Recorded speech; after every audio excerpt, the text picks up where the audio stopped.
बहुत समय पहले की बात है। एक राजा को उपहार में किसी ने बाज के दो बच्चे भेंट किए। वे बड़ी ही अच्छी नस्ल के थे और राजा ने कभी इतने अच्छी नस्ल के पहले बाज नहीं देखे थे। राजा ने उनकी देखभाल के लिए एक अनुभवी आदमी को नियुक्त कर दिया। जब कुछ महीने बीत गए तो राजा ने बाजों को देखने का मन बनाया और इस जगह पहुंचा जहां उन्हें रखा गया था। राजा ने देखा कि दोनों बाज काफ़ी बड़े हो चुके थे और अब पहले से भी शानदार लग रहे थे। राजा ने बाजों को देखकर उसकी देखभाल कर रहे आदमी को कहा, मैं इनकी उड़ान देखना चाहता हूँ, तुम इन्हें उड़ने का इशारा करो। आदमी ने ऐसा ही किया। इशारा मिलते ही दोनों बाज उड़ान भरने लगे, पर जहाँ एक बाज आसमान की ऊंचाइयों को छू रहा था, वहीं दूसरा कुछ ऊपर जाकर वापस उसी डाल पर बैठ रहा था जहाँ से वो उड़ा था। यह देखकर राजा को कुछ अजीब लगा। क्या बात है, जहाँ एक बाज इतनी ऊंची उड़ान भर रहा है, वहीं दूसरा बाज उड़ना ही नहीं चाहता, उससे उड़ा ही नहीं जा रहा। राजा ने ये सवाल पूछा। आगे से जवाब आया, जी हुजूर, इस बाज के साथ शुरू से ही ये समस्या है, वो इस डाल को छोड़ना ही नहीं चाहता। राजा को दोनों ही बाज प्रिय थे और वो दूसरे बाज को भी उसी तरह उड़ता हुआ देखना चाहता था। अगले ही दिन पूरे राज्य में यह ऐलान कर दिया गया कि जो व्यक्ति इस बाज को ऊंचा उड़ाने में कामयाब होगा उसे ढेरों इनाम दिए जाएंगे। फिर क्या था, एक से एक विद्वान बुद्धिमान व्यक्ति आए और बाज को उड़ाने का प्रयास करने लगे। पर हफ्ते बीत गए।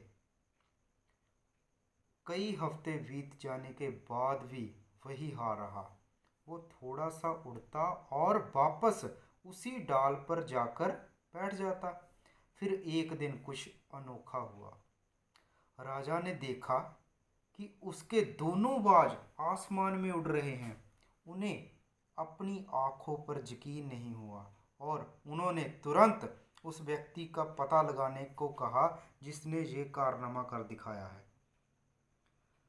वह व्यक्ति एक किसान था।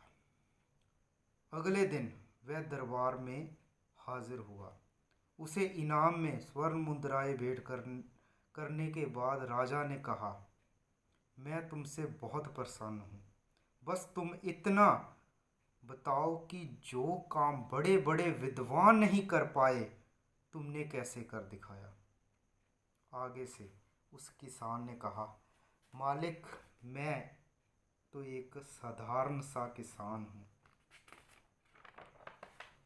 मैं ज्ञान की ज़्यादा बातें नहीं जानता।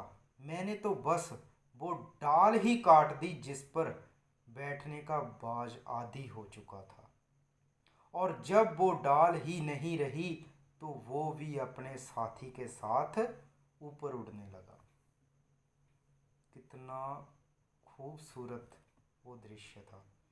दोस्तों, हम सभी ऊंचा उड़ने के लिए बने हैं, लेकिन कई बार हम जो कर रहे होते हैं उसके इतने आदी हो जाते हैं कि अपनी ऊंची उड़ान भरने की, कुछ बड़ा करने की काबिलियत को भूल जाते हैं।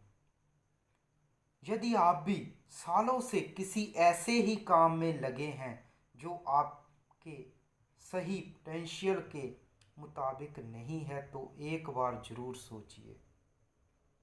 सोचिए कि कहीं आपको भी उस डाल को काटने की ज़रूरत तो नहीं जिस पर आप बैठे हैं।